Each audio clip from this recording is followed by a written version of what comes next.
In the month of August, I'll be taking time off from here to engage in a writing project that I've been putting off for a while now.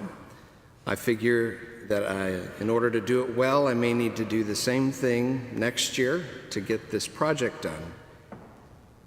It is not a sabbatical. That will come in 2027. It's just the standard time off that is extended to me graciously in my letter of agreement. And I've felt for some time now that I've needed to do this. So that's my intention. And I feel confident in the current configuration of staff and clergy to handle any needs that may arise. I have asked to be alerted to any deaths or serious hospitalizations, and I won't be going anywhere. I will be here in Topeka, so you may see me at the grocery store, and if you do, you don't have to ignore me. You can say, "How's it going?" That's okay. And of course, the bishop's search process that I'm helping to oversee will be going on as well, and that has its own demands. So please pray for me in August, that it be a productive time. I'd like to drill down into this simple parable about bothersome neighbors. It's contained within a section of the Gospel of Luke that's heavy on teaching about prayer. You might recall, for example, that last week I asked you to try a simple kind of prayer, 5 minutes, meant to refocus energy and intention on God's presence. Nothing magical, just a way to pray that allows us to be present to holy presence. So if you did this, I would really like to know how it went for you. That sermon was a response to the passage about Martha and Mary, which immediately precedes today's reading from Luke. Now, in Luke, Jesus is primarily someone who prays. It is his custom to withdraw often alone or with his disciples or with a select group of them, and to offer himself to God fully and to show us this model of how to be in perfect union with God. We should not be surprised then at the intensity and the urgency contained in Jesus' teaching specifically on prayer. He means to drive us to a level of concern about this that we might not have had before we really started listening to him. But now that we are listening, we begin to understand the urgency is at least half the point. We just needed ears to hear it, and now here we are. If there were any doubt, contemplate the parable.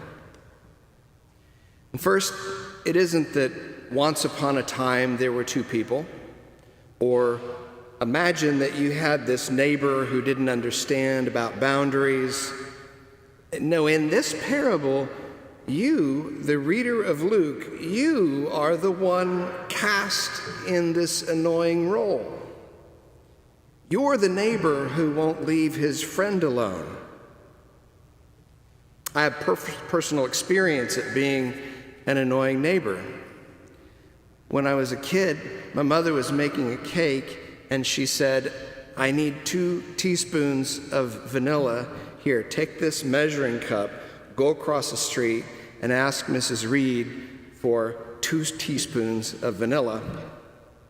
And by the time I got across the street and she opened her door and I saw her card party with about 16 of her closest friends, and I had the cup in my hand and I forgot all about the word teaspoon, and I said, "My mother's making a cake and she needs a cup of vanilla." She just went into her pantry and got the big bottle of vanilla and handed it to me and said, "You can tell her to keep this, and good luck on the cake." Well, it's all because of this third friend, though, in the parable, isn't it? It's all because of this person who has come and knocked on your own door at midnight. Talk about boundaries. No, but your friend may not have shown up at your door until this late because he was traveling in such a way as to avoid the heat of the day. Nevertheless, the cultural tradition in the time and place of Jesus demanded that hospitality be shown to friend and to stranger alike. Regardless of time of day or night, that basic needs be attended. Those who came to visit were given water to wash with, a chance to rest up, and then food and drink. Bread was made then into small cakes, and it was customary to have at least 3 of these cakes of bread on hand. One was for the guest, one was for the host, and one was to serve any other need that might arise. For example, if another visitor should be attached to the first and show up, or if more of your family should come. So Jesus asks us to imagine that when we receive a visitor in this way at midnight, we realize fairly quickly that we don't have anything on hand that would help us to fulfill these expectations about hospitality. So I think here's the crux. Would you rather be out of integrity with our visitor with nothing to offer him? Or would you be willing to go next door and annoy your neighbor? Rouse him out of bed as well, get what you need, and maybe spend some of your relational capital with him. To Jesus, it's a no-brainer. Go knock on your neighbor's door. It doesn't matter that it's 12:15. Knock and knock and knock if you have to. Annoy the dickens out of him if you have to. Don't let him go back to sleep once he's up. And when he finally comes to answer the door, with slumber still in his eyes, be persistent and don't take anything other than yes for an answer. Get the bread you need, maybe a little oil to go with it as long as you're there. Perhaps he has a clean bowl and a fresh towel if you don't have those at home. Honestly, whatever it takes. And Jesus says that while all this is happening, it is possible that your friend may begin to actively devalue his relationship with you. That he may set himself a mental reminder not to invite you to his next barbecue. Jesus also says that he isn't helping you right now because you're friends with your neighbor. He's only helping you at this point because you're annoying him and you won't give up. And if he finishes the task, maybe you will go away and let him get some sleep. In other words, he's not motivated about being your buddy. He is simply driven by your own urgency. That's what's causing him to act. And now at 12:30 a.m., you have what you need. You're bringing back all these things that you have been handed and thus supplied. You are able to return to your own home and finish the original task. While your neighbor goes to bed, you can complete the act of mercy that was expected of you in the first place. Therefore, in prayer, ask, and it will be given you. Search, and you will find. Knock, and the door will be opened for you.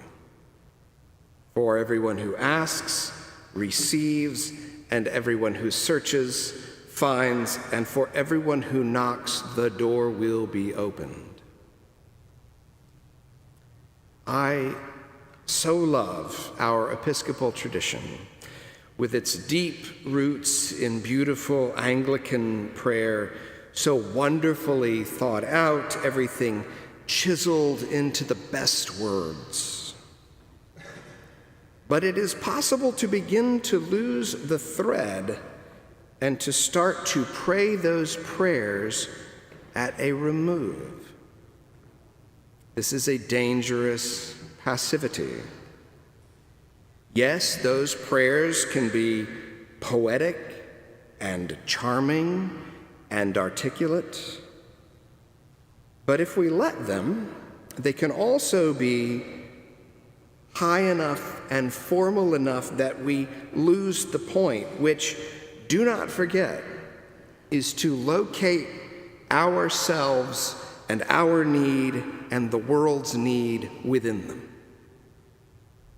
as we stand before God and ask. That's the intensity and the urgency of the one neighbor who won't leave the other one alone. And not so that he can walk away with every one of his own desires met. He still has work to do. Hospitality must be accomplished. Compassion must be offered. Acts of mercy must still be done. Even and especially at the most inconvenient times, and involving the help of those who may or may not be ready to offer it. With a peaceful heart and a balanced spirit. But none of that can happen without the kind of prayer that beseeches the Lord for what we require, which is simply what? Our daily bread. That is the bread we need for tomorrow. 3 little cakes. This is the bread that fills all bellies, not just our own. Therefore, ask, search, knock, receive, find, and watch the door being opened. Amen.